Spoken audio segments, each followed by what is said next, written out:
this console is not ID10T error free, okay? Those can happen. You can do something stupid. Yes, I said it. I can do something stupid. When I build snapshots, clicks and pops will be my fault. It's not the snapshot's fault. Remember, this is not an AI. This is an OI, oh dear, where it's doing what I've told it to do it and what I've set it up to do. So when I recall a snapshot and something goes wrong, it's my fault. So I need to build them. I need to test them. You need to play with snapshots so you get used to how to work them. The biggest thing with snapshots is make sure your scoping is right. I see too many guys run with snapshots and they don't really pay attention to the scoping. They just go, well, I just want everything to change that I'm doing. You say that now, but for example, halfway through a setup, a broadcast guy arrives and you quickly create a matrix for him and you send him a feed. And he's happy for the rest of the afternoon. He's tested the feed, you're still doing sound checks. So you're on sound check 7, for example. You're doing sound checks, he's happy. Come start of the show, you recall snapshot 1. You're in the halfway through the first song, he comes running, he's got no sound. Because you plugged him in at 7, you started back at 1. He's not in that snapshot, he wasn't there. So you can do that, but you have to then go back. I've just done that, I need to recall safe and make sure that nothing's going to happen to that snapshot, or I'd use automation safe, and I just keep that out of the snapshot. So even if I go back to 1, that's not going to change. Because you can't just say, I don't want any patching to change, because sometimes patching does change. So you need to be very specific, but it really comes down to you making a decision of which part of the things you want to use. I use it very extensively in various forms. I have done shows where I don't use any snapshot because the show's too unpredictable. I didn't have time to do sound checks in a specific order. Like last couple of weeks ago I did a show and I didn't really have a running order. They just started and I just went for it. I didn't run any scenes. I just made sure that I did everything with my hands. And I went through the show. I had a little bit more to do, obviously. I had to follow some stuff because when bands change, I had to do manual work, but it is possible. One of the things that I really love about snapshots and the way that these snapshot works, and I've said it before, it gives me the opportunity. If you look at how complicated I've set up some of these snapshots, and I'll run it through in about 2 minutes. I literally on a song like this can sit back and do very little, but I can pay attention to the detail that I want to run.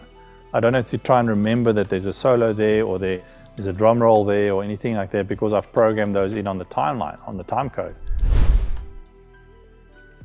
But now I push it up. So if I make it so that if I push any of the backing vocal faders past a certain point, that means the circumstances have changed. So I can have a control function that when I push that vocal mic past 0 dB on my fader bank or +4, whatever, pan the channel to the middle and change the reverb setting. Quite simply, either take off the BV reverb and put on the lead vocal reverb. And when I pull it back down past that threshold, put the pan back, put the other reverb back. Now, in the old days, when that happens, you push that BV, you've got to grab the pan button and play with the auxes and get the reverb sorted out, or just forego that completely and just pull down the backing of vocals reverb because you might have some chorus and stuff on there which doesn't work as a lead vocal. Even some echo and stuff that you've got in there. It can all just be, as I push the fader up, it's happened. Or everything. Pan, effects change, add in an echo, all that, because I've got my finger on the vocal, I've got my other finger on the echo sense. Push it up and I can ride the echo and stuff on that vocal as if it was a lead vocal. Pull it back down into the blend, everything goes back to normal. That's just the control setup. That's got nothing to do with snapshots. Now I can do that with the snapshot. In other words, if I knew that was coming, I could set that up that at a certain point in the song, I recall that snapshot and that vocal becomes the lead vocal. It even changes VCAs, position on the console, layout, all that, and I'm ready for it. But again, everything I just said, you have to have planned. You're not going to build any of these things on the cuff, as you go. You have to plan them, get them ready, and execute. And if you do it properly, once you're in the show, you can really sit back and you can actually enjoy the mix. You can get goosebumps, you can do creative things because you know the base foundation stuff is being taken care of. Either by you pressing 1 or 2 buttons instead of a million, or timecode running doing it for you.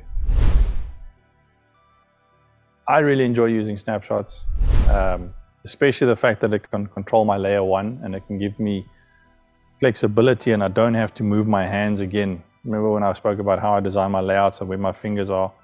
I don't want to move around too much. I want to be able to focus on what's happening on the show. And if I can make things happen automatically, loosely using that word, or via a snapshot, I do that because it's predictable and I've worked it out and I've put it into place. But